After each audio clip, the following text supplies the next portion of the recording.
for the sauce, man. I really do need to add this spinach. Let me cover my rice, man. Let me cover my rice a little bit. Yeah. Cover this good rice. All right, all right.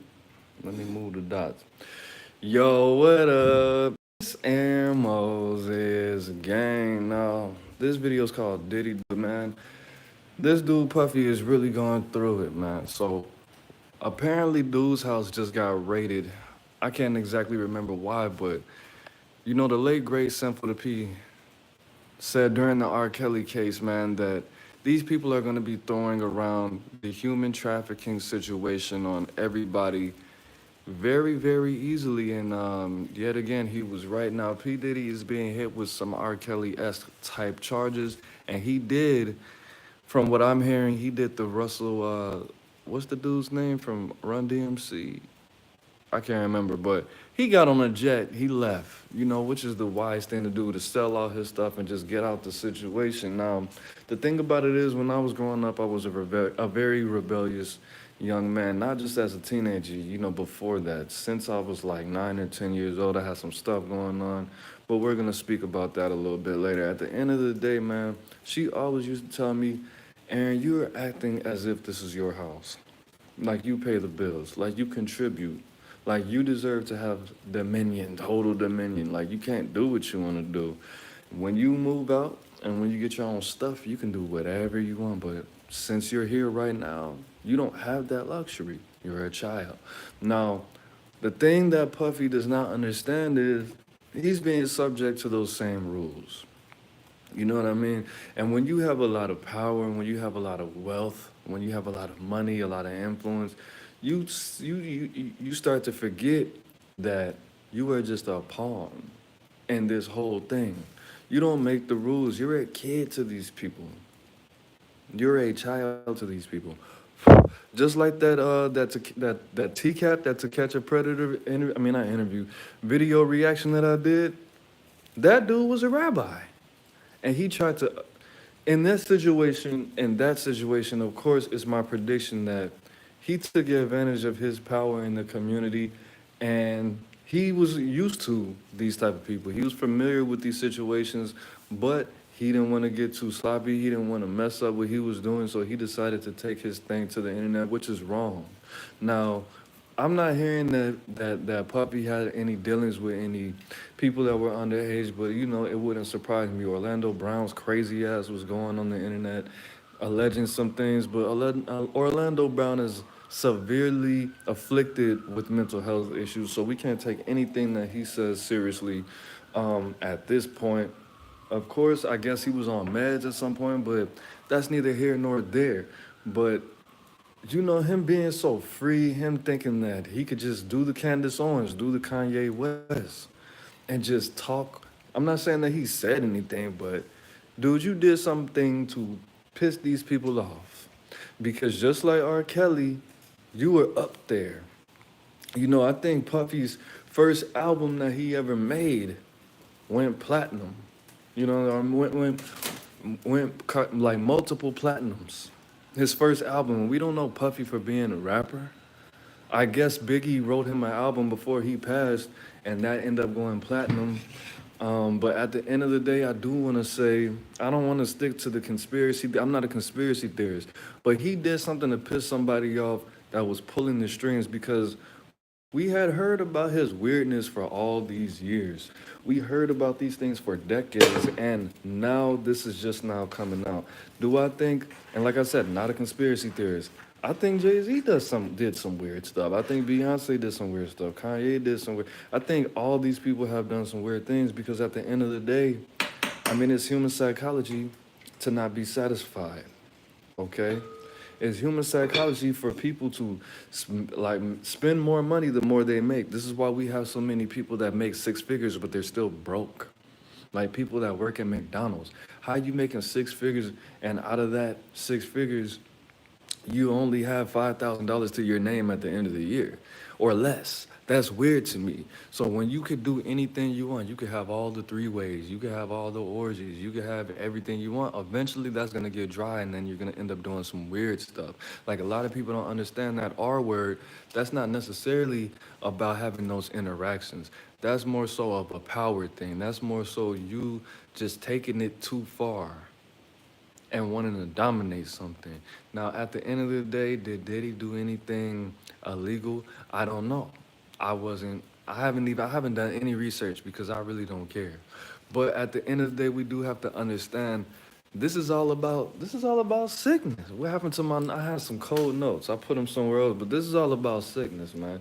This dude pretty much televising what he's doing to these people, calling grown men daddy, calling people that claim that they did all these violent acts for years and years and just being affiliated with this weirdness and this negativity, bro. At the end of the day, you have to understand that you are not independent. You are not doing these things on your own accord. You have a team, and these people are being led by some forces that you don't understand. Again, not with the conspiracies, but you are pretty much selling your soul in order for you to be able to maintain certain levels of comfort. You can't do what you want to do. You cannot do what you want to do in these situations. Now, are you going to have a cap on how much you can do if you're independent? Of course you are. But how much power do you really need, bro? Like, what are you really doing in the community for you to feel like you should have all of this control and all of this power and all this dominion and all this money? Like, bro, you see, like, the thing about it is, everybody knows what they can and can't handle. Everybody knows what they're willing to sacrifice and not. Like, all this conspiracy theories about Martin Luther King was getting paid by a group of people to spread the message of of nonviolence, to have the black people more docile so they can integrate with the white people so they can have control over us, because if we stayed segregated, we would have enough power for us to do our own thing and actually thrive in the world. A lot of people don't know black people have actually the same spending power in America as Spain. If everybody put all their money together, all of black America, we could buy the whole country of Spain. Now, if we did stay on that segregation path, how much we could buy 4 Spains, bro? We could buy 5 Spains.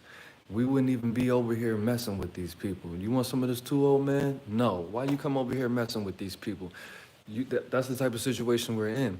But at the end of the day, we don't have that because of people like Diddy playing around, acting like you know yourself enough, acting like you're willing to really go the distance for these people who really don't care if you live or not only do they not care if you live or die, they prefer one over the other a lot more, like a lot more, a lot more. And like I said, this is the 6th time I'm saying this. I'm not a conspiracy theorist, but when you get to that level, everything in life takes sacrifice. Everything. What's the difference between an offering and a sacrifice? An offering is something that you put forward yourself with your own free will. This is something that you come up with yourself. This is not something that somebody has to ask you to do. This is something that you lay on the table. You lay this on the altar yourself. And as it states in the Bible, well, I don't know if it states this in the Bible, so I'm not going to lie to you. But God doesn't send fire down on an empty altar. Okay? So you offering something by being independent, that's enough. Are you going to be a billionaire being independent? More than likely not. But you making these sacrifices, a sacrifice is you doing something that was not your idea. A lot of times it's something that you wouldn't normally offer, it's something that you are highly uncomfortable with, or something that's going to take something out of you, something that's going to eat a part of your soul. Okay?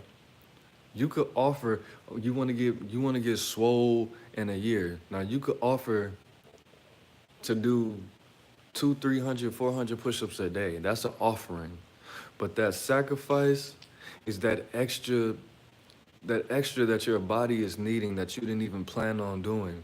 All that sleep. You might get injured, that's a sacrifice. You might end up eating more calories than you planned on because you didn't know you were going to be that hungry after you ate. You might work out and not even know that you're hurting your body more than you thought. Now you need to make the sacrifice to get a personal trainer so you could do things the correct way after you already committed yourself to doing these workouts. That's a sacrifice. Something you didn't plan on doing is something that you wouldn't necessarily be comfortable with doing. It's a sacrifice.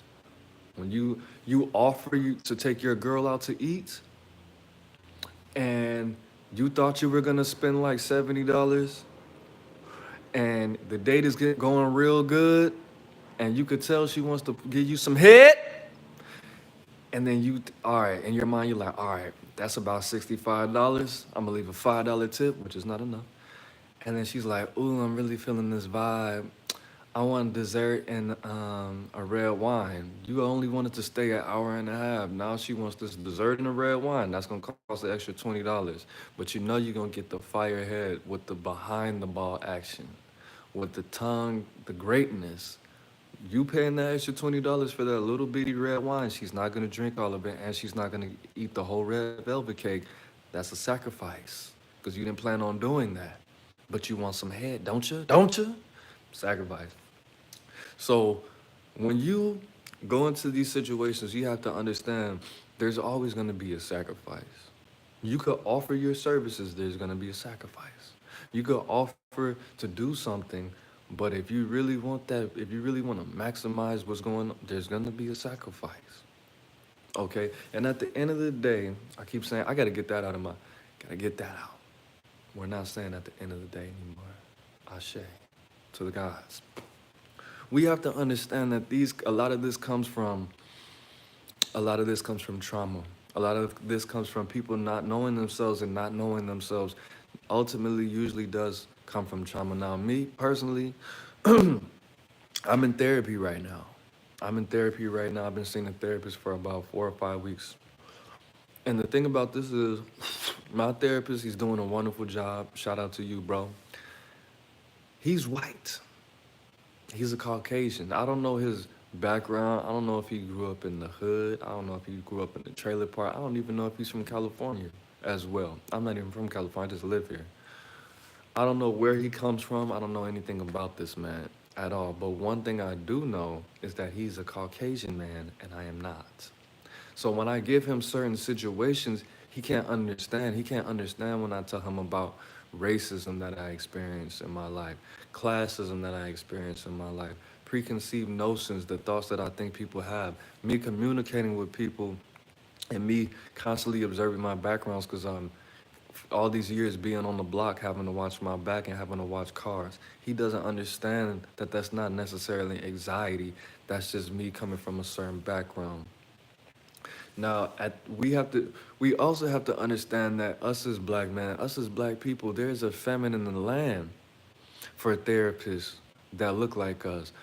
Most black people, 70% of Americans need therapy.